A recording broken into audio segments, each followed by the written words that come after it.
এইটার ভেতরে যে কত কাঁচা হলুদ আছে তার নেই ঠিক। মা মেয়ে দুজনেই শাক তুলতে লেগে পড়েছে। একটু ফুটে গেলেই আজকে রান্নাটা হয়ে যাবে। দিন পর বাসে উঠলাম, আপ ডাউন টিকিট কাটা হয়ে গেল।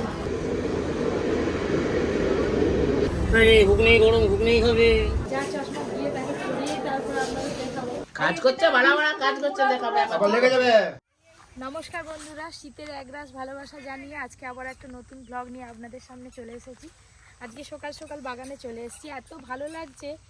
আগের ব্লগে আপনারা দেখেছেন যে সূর্যমুখী ফুলের দানা লাগানো হয়েছিল, তো গাছগুলো কিন্তু অনেক বড় বড় হয়ে গেছে।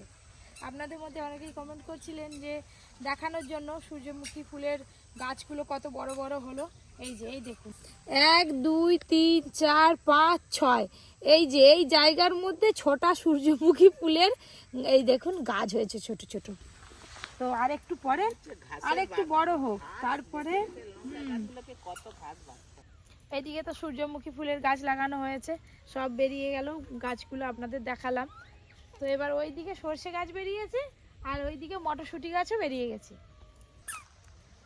চলো এবার চলো, আমি ওকে লুকিয়ে লুকিয়ে চলে এসেছি। আমি তো জানি ও এলেই হচ্ছে যে সব গাছপালা নষ্ট করে দেবে, তাও চলে এসছে।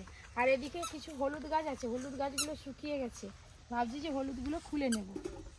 তুলে নিলে এখানটাও কিছু গাছ লাগানো যাবে। আবার কোদালটা নিয়ে আসছি, চ চ তোকে দিয়ে আসবো, চ। কোদাল নিয়ে চলে এলাম। এইদিকে এই বছর কি হয়েছে কি জানি, বাগানে গাছপালা মনে হয় ভালো হবে না, ছোট ছোট গাছে পোকা লেগে যাচ্ছে।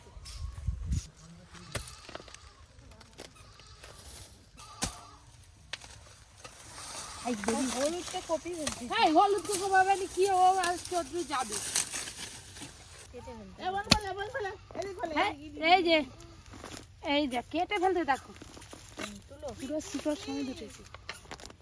হলুদ গাছ থাকলে নাকি ভূত আছে। কি সব গল্প বলো, হলুদ গাছ নাকি বাড়িতে থাকলে ভূত আছে। এই যে এইটার ভেতরে যে কত কাঁচা হলুদ আছে তার নেই ঠিক।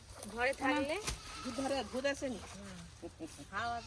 এমনি ভূত ধরলে হাওয়া বাতাস লাগলে ছেলেদের হলুদ পোড়া নাকে দিলে বারে ভালো। কত হলুদ বেরোচ্ছে, এই যে শেকড় দেখেছো চারিদিক দিয়ে বেরিয়েছে, এটা পরে লাগাবে। হলুদের মুড়োগুলো লাগাতে হয় আর ওই বেঁধিগুলো সিদ্ধ করে হলুদ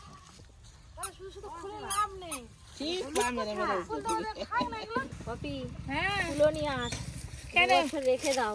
দেখেছো কত বড় গের, এটা এর থেকে অনেক হলুদ হতো। এখন ফুল তুলে দিচ্ছে। এই যে এই হলুদ নাকি হলুদ গাছ লাগানোর পর 2 বছর রাখলে অনেক হলুদ পাওয়া যায়। এটা পুরো গের ভর্তি হলুদ হয়নি, মা বললো তুলে ফেলো, তো এসে দেখলাম এইগুলো আবার লাগিয়ে দেবো, আর খুলবো না, যেগুলো আছে এগুলো থাক, আবার পরের বছর খোলা হবে। তো বন্ধুরা এই দিকের হলুদ গাছ খুলে দেখলাম, এই যে সবে নরম নরম অল্প অল্প হলুদ হয়েছে। এগুলো আরো 1 বছর থাকবে, তাই হলুদ আর খুলবো না। চলো বাড়ি যাই, রান্না বান্না করতে হবে। অক্টোপাসের মতো দেখতে। হ্যাঁ বলো, অক্টোপাস, এর দিঘাতে অনেক অক্টোপাস পাওয়া যাচ্ছে, খাবে দিদি? না বাবা আমি খাইনি সব, রান্না করে দিলে সব খেয়ে নিবে। অক্টোপাস, অক্টোপাসটা কি এইরকম দেখতে। তোকে আর ঘরে হাত দিতে হবে নি, চ। পোকা টোকা থাকলে কামড়ে দিবে, মেয়ে একটু ভয় ডর কিচ্ছু নেই। পরি আমার সাহসী মেয়ে। এক কাজ করো, পরিকে ধান কাটতে পাঠিয়ে দাও।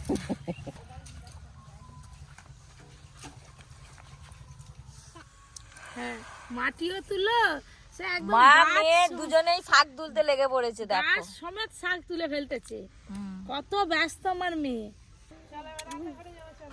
চলো চলো পরি, তাড়াতাড়ি আয় রে, আগরা বাঁচতে হবে, মাংস কাটতে হবে। এই দেখ পরি আজকে কত বড় একটা মুরগান আছে, একবার দেখ।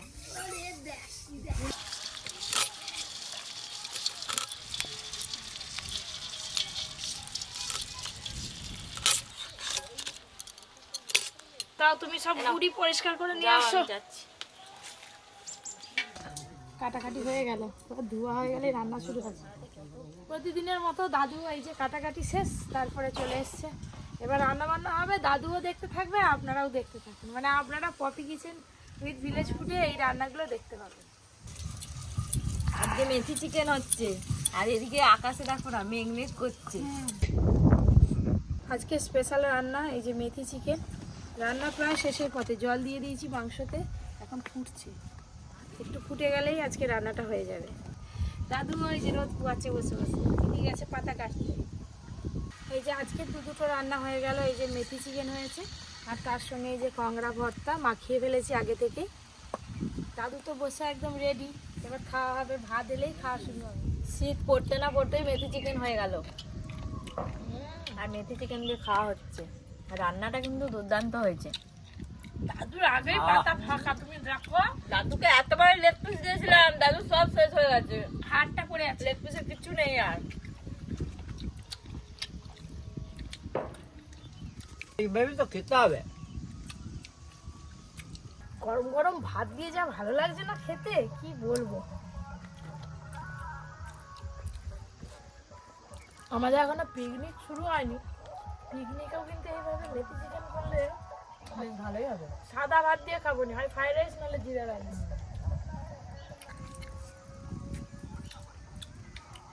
এই কাঁকড়া ভর্তা ভালো লাগতো, এই কদিন পর পর খাচ্ছি বলে না, ওই জন্য মেথি চিকেন নতুন রান্না, এই শীতে প্রথম, ওই করে বেশি ভালো লাগতো। দুপুরে ভাত টাত খাওয়া দাওয়ার পর এই যে আমি আর দিদি বেরিয়ে পড়েছি। আপনাদের দাদা যে চশমাটা দেওয়া ছিল, তো আজকে সেই চশমাটা দেওয়া হবে। ওখান থেকে ফোন করেছিল, আপনাদের দাদার তো যাওয়ার সময় নেই, ভীষণ ব্যস্ত, যার জন্য আমি বেরিয়ে পড়েছি। 5 মিনিটের মধ্যে বাস ছাড়বে। আজকে আমরা বাসে করে, ট্রেনে করে, মানে পরপর করে সে যাবো, মানে অনেকটা দূর রাস্তা তো বাড়ি থেকে। আমাদের সঙ্গে দাদু ওইটাতে ঘুরে দাদুকে বাড়িতে নামিয়ে দিয়ে চলে আসবে। আরে কবে আমি কোথায় যাবে তো? তোমাকে ওইটাতে ঘর দিয়ে তারপরে এসে আগে আমরা বাসে উঠে পড়ি। ওই তো দেউলিয়াটের বাসে উঠবি? দেউলিয়াটের বাসে উঠবি? হ্যাঁ গো, দিদি বলে আমার বাপের বাড়ির দিক দিয়ে যাবো আমি। দাদুকে ঘরে নামিয়ে দিও। বাস এসে গেছে এই যে।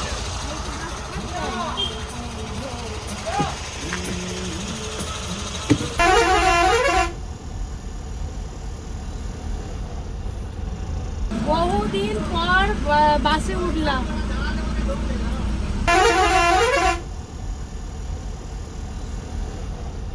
বেশ ভালো লাগছে। আমরা তো কোথাও গেলে এমনি চারটে করে যাই দূরাদূর, আজকে এই প্রথম মানে এরকম বাসে করে যায়।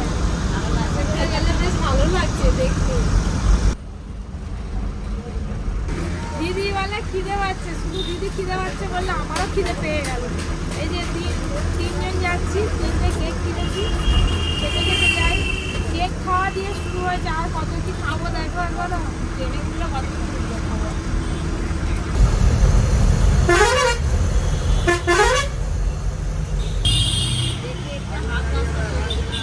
রাস্তা পেরিয়ে এসছি, আর একটু 5-10 মিনিটের মধ্যে আমার নিয়ে যাবো। তুমি তো হেভি ঘুম দিলে একটা, কি করবো? 1.5 ঘন্টা যদি বসে থাকতে হয় বাসে, 1 ঘন্টা। আরে বাস দেখো জোরে জোরে হর্ন দিচ্ছে, ঘুম মানে চোখে ঘুম এলো, ঘুম ছেড়ে যাবে।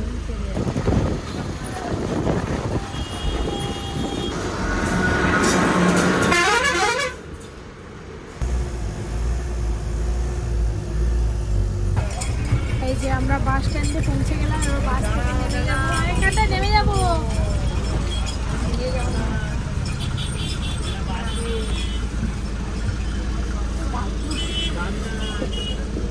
আসছি গো।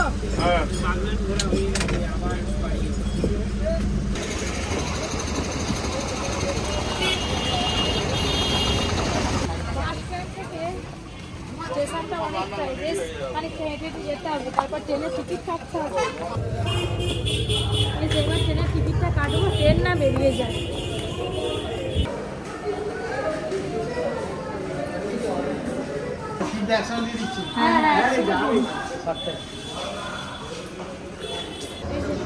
আপ ডাউন টিকিট কাটা হয়ে গেল।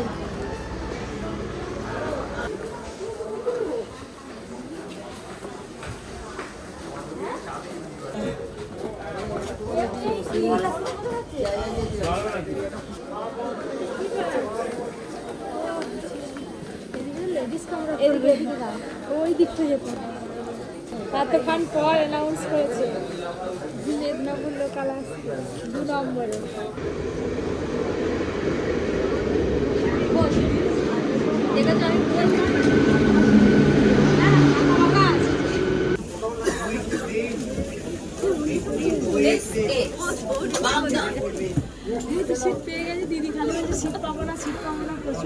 একদম ফাঁকা আছে।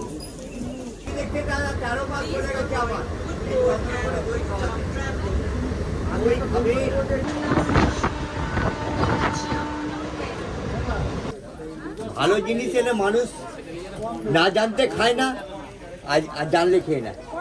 5 টাকা দিন।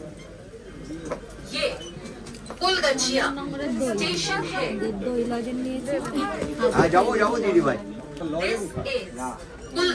আপনার যখন স্ত্রী, যখন আমি লরি নিয়ে ঘুরবো তখন ফোনটা বের করে দিয়ে দেবো তাকে।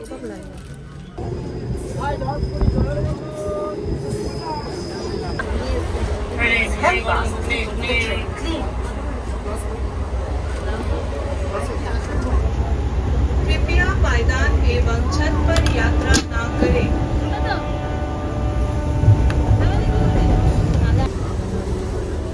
আরে হুগনি গরম হুগনি খাবে,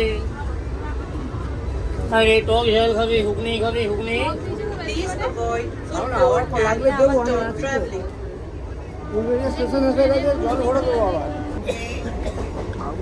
আরে টক ঝাল খাবে, হুগনি খাবে। ঘরে খাও, বাইরে বেরোলে বাইরে খাই।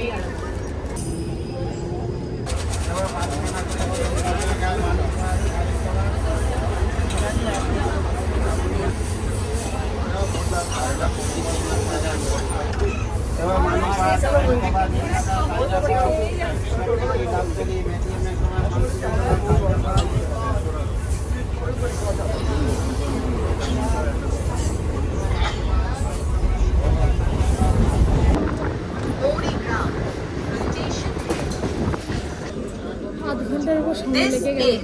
এই প্ল্যাটফর্মটা পড়েছে, এদিকেই নামতে হবে।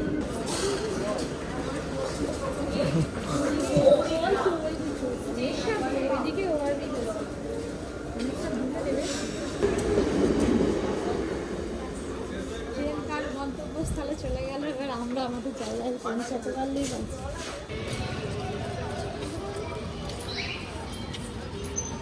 চলো, এই যে সাই হসপিটাল পৌঁছে গেছি।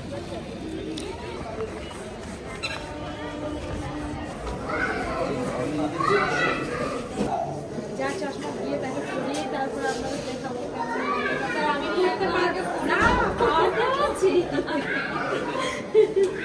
পাওয়ার দেওয়া আছে।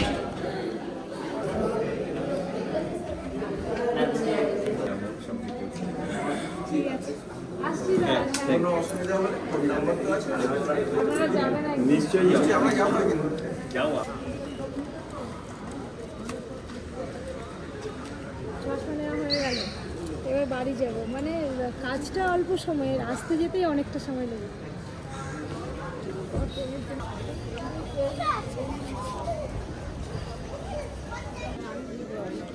দিদি বুঝতে পারবো না, টেন্সে আছে। নিচে দাঁড়ায়।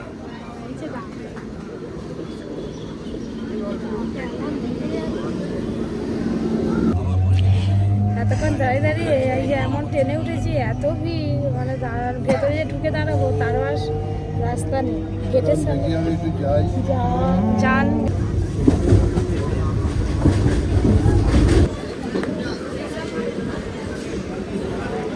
এই যে আমরা চলে এসেছি, এবার নামবো। ওই ভিড় দেখো।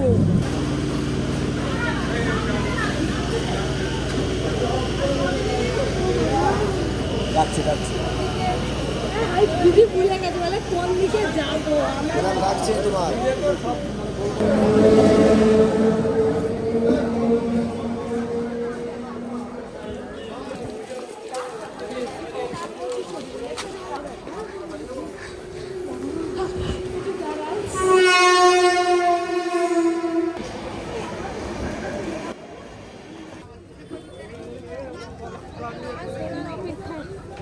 কিন্তু খিদে পেয়ে গেছে, কিছু একটা খেতে হবে, নিয়ে তারপরে খাবার নিয়ে বাসে উঠে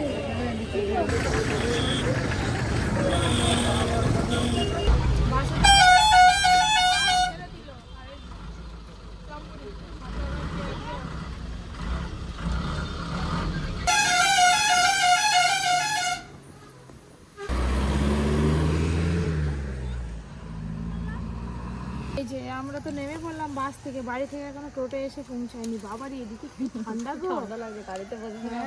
গাড়িতে মনে হয়নি ঠান্ডা বলে। আধ ঘন্টা দাঁড়িয়ে থাকার পর টোটো এলো।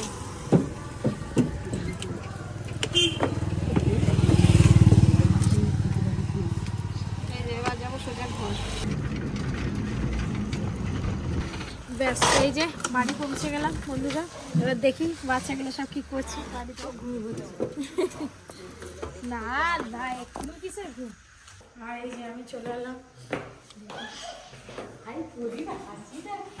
কাজ করছে বাড়া বাড়া কাজ করছে দেখাবে আবার লেগে যাবে এই জুতোগুলোকে কে সাজিয়েছে? যে কালো কালো কি কাজ হচ্ছে বাবা, ঘরে তো ভালোই কাজ করে দিচ্ছে গো।